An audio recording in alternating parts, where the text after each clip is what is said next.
Welcome to Channel 17, the Town of Colonie Government Channel.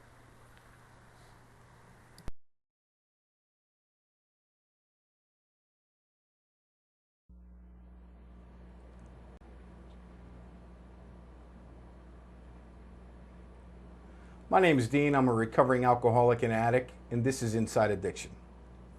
I want to welcome our guest this evening to Inside Addiction, Walter Simpkins from the Community Fathers, Inc. organization here in Schenectady. Walter, welcome to Inside Addiction. A pleasure to be here, Dean.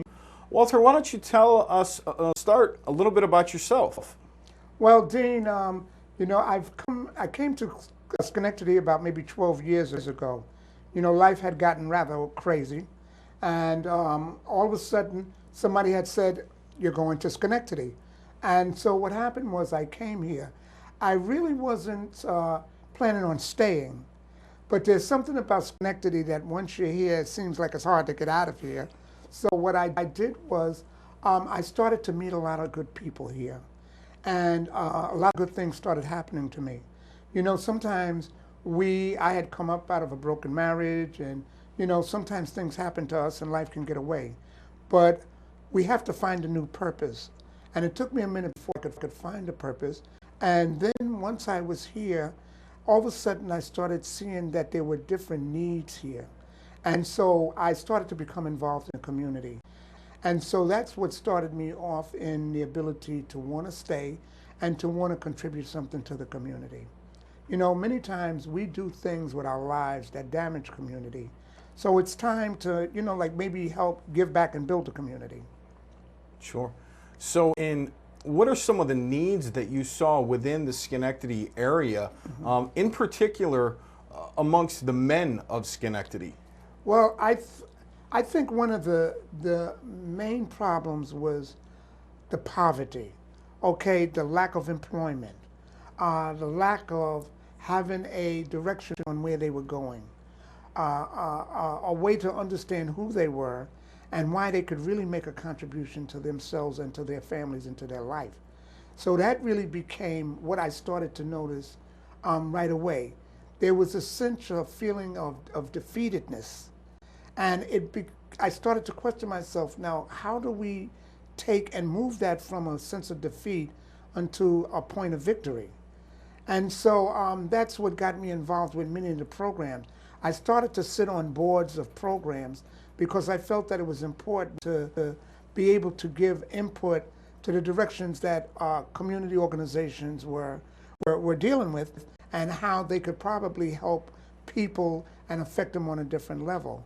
So over time, I started to see how certain things worked, but I still saw a lot of need in the community.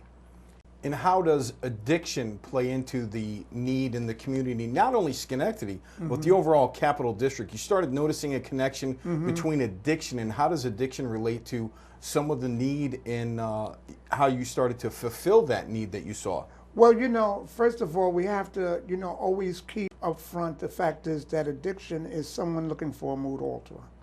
So in people looking for mood alterers, it's because something is missing in their life. So when something is missing in your life, you're looking for something to fill the void.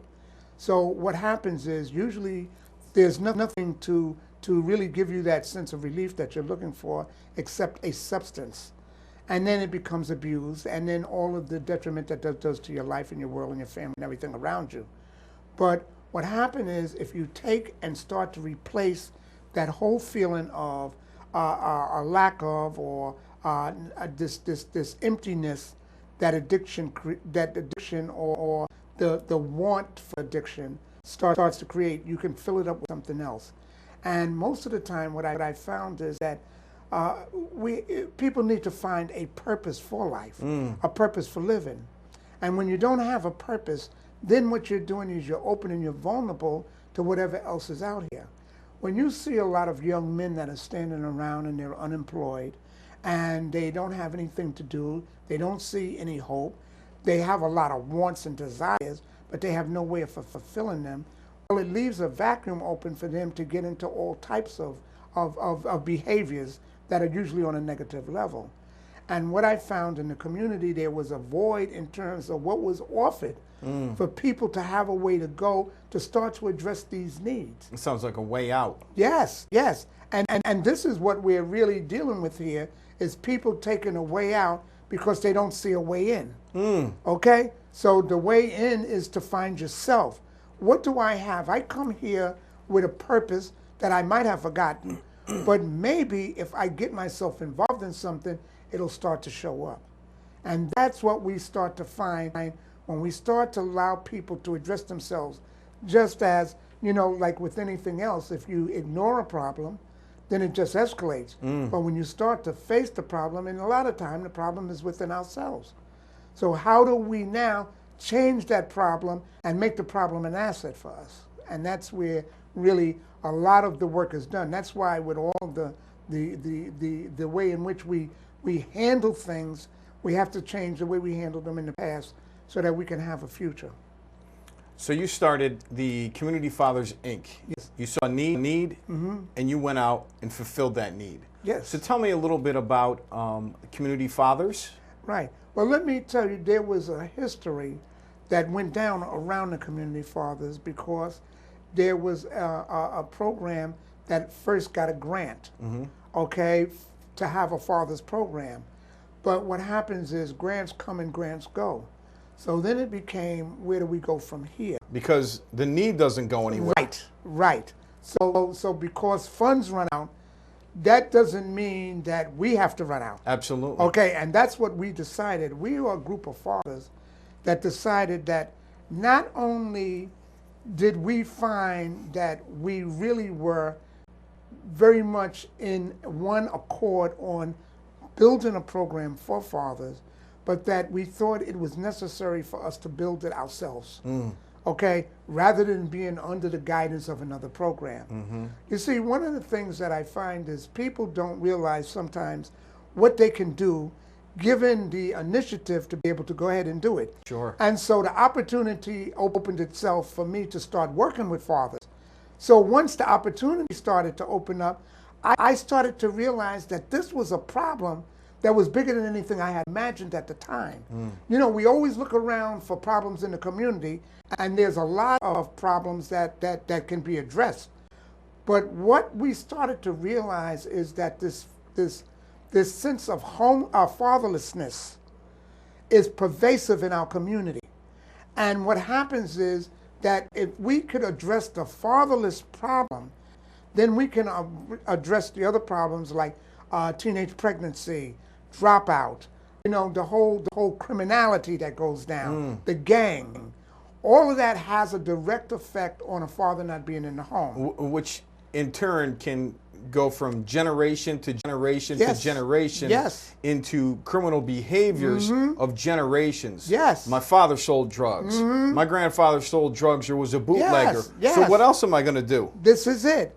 And also, too, when you're dealing with the psychosis of poverty, okay? My family's always been poor. I've been poor. My father's been poor. My grandmother, all of us are poor. I want to make some money. Yeah. So where do I go to make the money?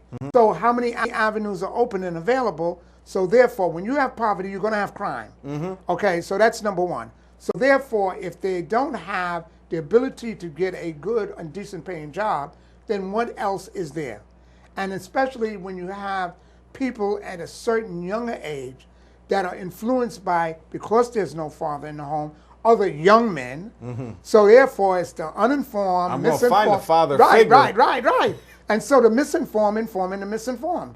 So now what you do is you get this cycle. And so the cycle becomes that where do you go? And most of the time, then we start to wind up in this hamster wheel of the criminal justice system. So therefore, that becomes the home away from home.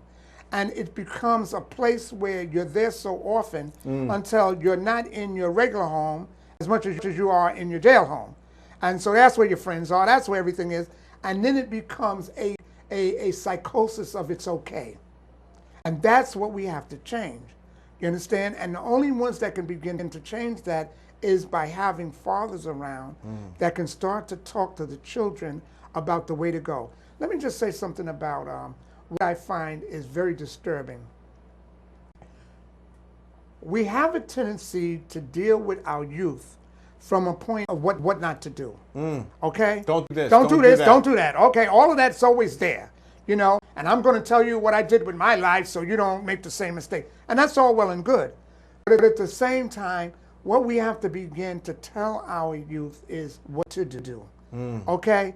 There are pathways to success that we have to begin to teach. Instead of saying you can't do this, empower people and say you can do this. Right. Try this. Right.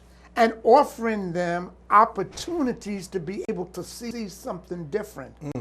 How can you dream of something bigger when everything you've seen has been very small? So what you have to do is you have to be able to put someone in a position where they're able to see something from a larger level. You know, it's about, you know, a gentleman one time told me, he said, Walter, overstand, don't understand. I don't think there's a word in the dictionary, overstand, but it gives you the idea, the way you have to look at your life in the world. You have to overstand, you have to see it from a bigger picture. Sure. But when you just understand it, you're just there with it and you just see what the problem is. But you can't see that there's a way out. So that's why what we did as fathers, the more we came together, the more empowered we began to be in terms of what we saw, the effect we could have on our community. We had the first Fathers March Against Crime and Violence, okay? That was something that was unheard of. You know, the next day the newspaper put out an article, well, there's a fathers think that just because they march that they can make a change. No, it's not about fathers thinking that all of a sudden we have one march and we're going to make a change and everything is going to be different. But what it is showing that fathers have come together and we want the community to know that they have caring fathers. Because the way sometimes it's depicted, it's like there's absolutely no fathers. Bunch of deadbeat dads. Oh yes, well you see, and this is the myths that have been put out so that people have a low opinion of fatherhood. And so what we're doing as community fathers, what we're doing is we're trying to change that paradigm. We're trying to shift the thoughts that people have about what a father is. Many times, fathering had been just put in terms of what monies you gave. Okay. I pay my child support. Oh yes, and so therefore, you know, and everybody was talking about this deadbeat dad and all that, but sometimes it had nothing to do with the monies. It has to do about being an active participant in your child's life. Being present. Yes. So what happened is, as we started to have this support group, and we began to talk about the different situations, because one of the things we realized by coming together is that we could begin to affect change in our situations by working together. See, when two of us come together and we start to think, we put our heads together, we're coming up with some ideas that's better than what I might be sitting by myself trying to figure out. Because sometimes you may say something to me that all of a sudden I hadn't looked at it that way. And then I can see another avenue. So as we came together and started to see the effect that it was having on us, and especially what effect it was having on our relationships with our own children, then everything started to change. So it stopped being just somewhere where we went to come and just do some talking. Now we started to see that our talking was affecting some change, because now we were putting things into place. Sounds like quite a support system. Yes, it is. And you see, what happens is that people more and more are starting to find out that on many levels that's what they need, which is a support system. Okay, because, you know, well, I'll speak for myself. I grew up in a world of individualism. You make it on your own and you just have to get out there and, you know, just do it by yourself. Well, what we're realizing is that we may work out much better if we work together, okay? And this is what the whole Community Fathers is about. It's about us working together to build community. In fact, one of the things that we say, building communities one father at a time, okay? And what we're doing is we are now changing how people see fathers by the way we are doing our program. When we first began, we found the court system very father unfriendly. But because we go and support each other in going to court and in being able, and many of us have had so much experience in court until we could be jailhouse lawyers on a court level. But what happens is that we start to know exactly certain things that need to be done. And so a father doesn't feel lost when he goes into the system and they're talking another language, okay, because the legal language is different from what I'm talking from my heart. So when I get there and there's lawyers and there's child support advocates and all these other people and you're sitting there and you're facing all of this, you sometimes can be very intimidated. And when people are intimidated, a lot of time they start to act irrational. And so therefore their behaviors start to get in front of what they really wanted to accomplish. And then they walk out of court and they've lost everything. So what we try to do is go with fathers to explain to them the system and how it works. And we found that it made a big difference. We've had several fathers that have gotten full custody of their children. Okay, so it's not anymore like it used to be. Several fathers that perhaps were former addicts. Yes, yes. We're former everything. You understand? See, we don't care what you were into. That's not a. We moved away from judgments. Yes. Okay, I don't care what you used to do, whether your drugs or your lifestyle, whatever you may have been, it doesn't matter. When you come into the community fathers, we meet you where you are. We don't know who you was before because that's not who we look for. And so nobody's going to come here and say, oh, well, what were you about? We're not reading your packet. Right, because see, what we're finding is that everybody wants to be accepted from where they are. Right now. Okay, right now I have a desire to do something better with my life. I have a desire to make an impact with my children and my family. So, we take it from there. And sometimes that's all a person needs to be accepted. We're moving into a time in the world where we have to start to become inclusive rather than exclusive. Okay? We're looking at a world that has gone and gotten into such systems of hatred and anger and resentments. All of these things are creating such problems on the planet until we have to start to do something different. So as fathers, what we do is when we're starting to bring love back to our children, okay? And when we do that, all of a sudden we find our children are loving us back. And the power of that is tremendous. And this is why when we see things like that and the miracles, the fathers who were estranged from their families and all of a sudden got back in.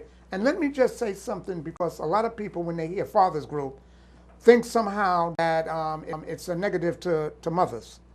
We don't, we're it's a mom bashing. Oh yeah, Let's all get together. Oh, so yes, so, no, this is not a beer keg party where people start to trash people. It's not about that, okay?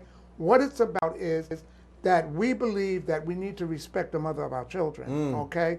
We know we've learned how to handle it appropriately. So therefore, we deal with things on a different level. But we don't believe in mama bashing, okay? Because we feel that that was the person you chose, okay? So maybe we really need to look at how you choose your mates. So I think that would be better for you to learn how to do it and pick a better person to be with you. Sure. But a lot of times when we're confused and we don't know who we are, we make bad choices. And so therefore, it's not that we got somebody bad. It was the fact is that we didn't make a good choice for ourselves. And some of us never learned how to make good choices for ourselves. And we never learned how to have relationships. So therefore, a lot of that is involved with it. And those are some of the issues we talk about. But we're not here to say mothers are this or mothers are that, because that's not our function. Yeah. Our function is to concentrate on fathers and your relationship with your children. And when you start to work with from that angle, then a lot of the resentments and arguments and things that might have gone down that made it difficult for you to see your children, those things start to ease up. Now you can start to visit them on a regular basis. Sure. But it takes time for you to learn how to do this, because sometimes our lives have had so many damages and effects that we just didn't realize that it has caused a wreckage. You know, it's referred to as the wreckage of the past. And sometimes we come back into people's life and they're not quite sure how to handle us. But when you've made your change, then everything changes for you. Well, I think that's the key. If people continue to see the person you were and not the person you are, the person you want to be, how can you ever get ahead? Because you're living in the present or looking towards the future, and everybody else is treating you as if you were. How about the old Dean? How about the old Walter? Right. The old me's dead and gone. Yes, yes. Well, and you know, I'm so glad you mentioned that, because I found something. Because what I realized is that sometimes we change, but sometimes we haven't seen the change in others. Okay? So yes. Talk about it. Right. I wanted everybody to realize I'm a changed man. Yeah. Don't you know who I am? Look at me. Right. But as soon as they started saying something, it was like, oh, here we go. And I would start to flash back into that past behavior, to the way I used to act. I knew you didn't change. I knew you didn't change. Okay, here we go. So I was proving the exact opposite. Okay, so what I had to realize is that I had to allow others to have their change also. And they might not have gotten to the point where I did. I was able to come here, get a very good supportive group around me that made a difference in my life. So therefore, I had something to work with. Whereas some of the people that I had relationships with did not have that opportunity. So what I had to do is also accept them from where they were and not feed into things that I saw wasn't getting us anywhere. Yeah. And one of the things that I have found that having the working with fathers has helped me so much as a father. Okay? So it's not as if I'm going there and I'm playing like, you know, I'm the granddaddy of all of the fatherhood programs. That's not the issue. The issue is that I am learning just as much about fathering, because we not only father our children, but we father each other in our relationships. You know, there was a saying, and I don't know who said it, but the saying was, the boy is father to the man, okay? So I have to also father this boy within myself that might have been hurt, been disappointed, and many of the things that caused me to feel that I needed to go down these side tracks. So now what I'm doing is I'm directing those feelings in another level. And what I'm finding is that everything has changed once I began to make the change. So once I see that, then I know it can happen for anybody, and I know it can happen for fathers. Yeah, Walter, let me ask you, in the, you know, the aspect of addiction, in the father that's the addict that has been absent from his child's life, or the child's been removed from his life for maybe months, through whether CPS or without CPS involvement, months, years, perhaps 4, 5, 6 years. And I think sometimes what can prevent the father from being the father that now, clean and sober, that he wants to be, that he knows can be, is that guilt and shame. I wasn't there for years. I missed Christmas. I missed birthdays. I wasn't there. I can't even buy presents, but now I'm sober. Have you had that experience within the fathers? These are the fathers we want. Yeah. Okay. See, we don't really need the fathers that's got the BMWs and the silver spoons, and they can give and play Daddy Warbucks on Christmas, because they buy up for some time. Right. See, what we're talking about is we're talking about everyday fathers, okay, who come from many, many, many levels of life experiences.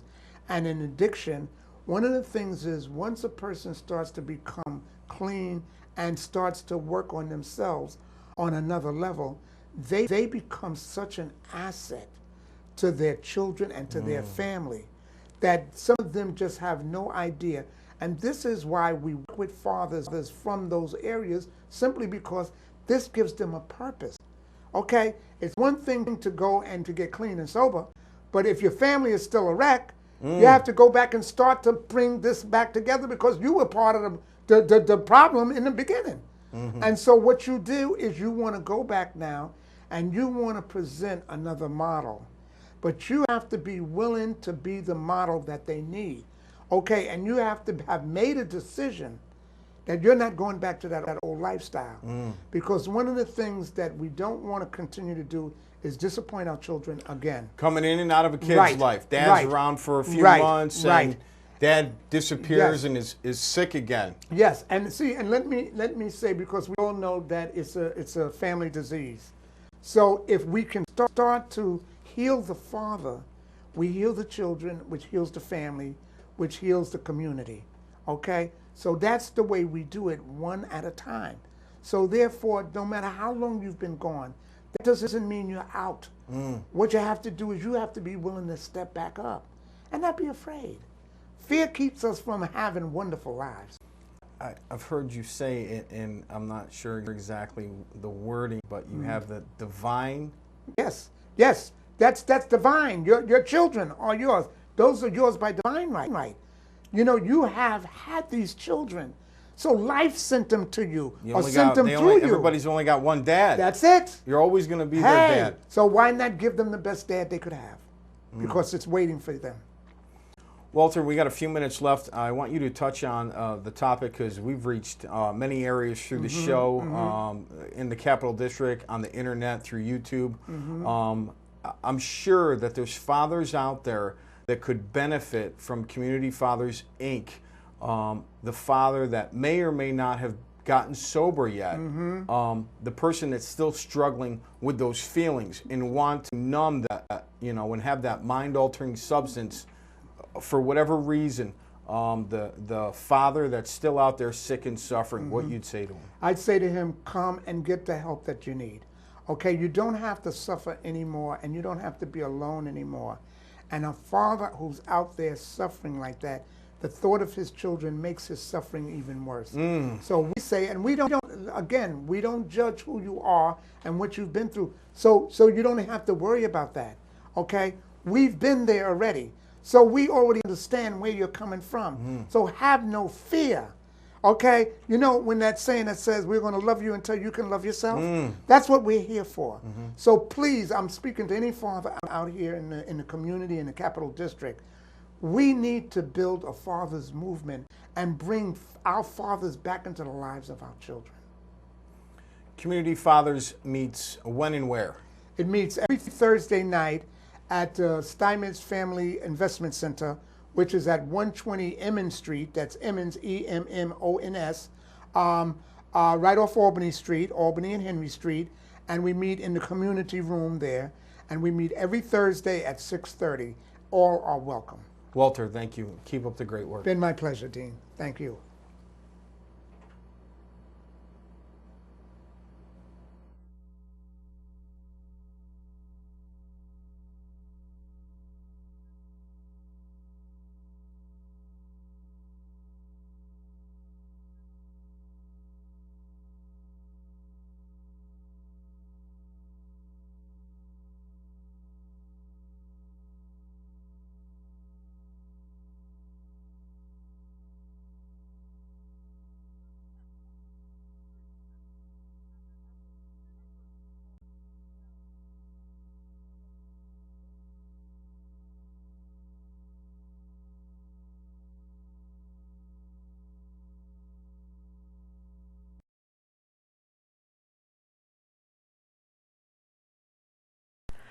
Welcome to Channel 17, the Town of Colonie Government Channel.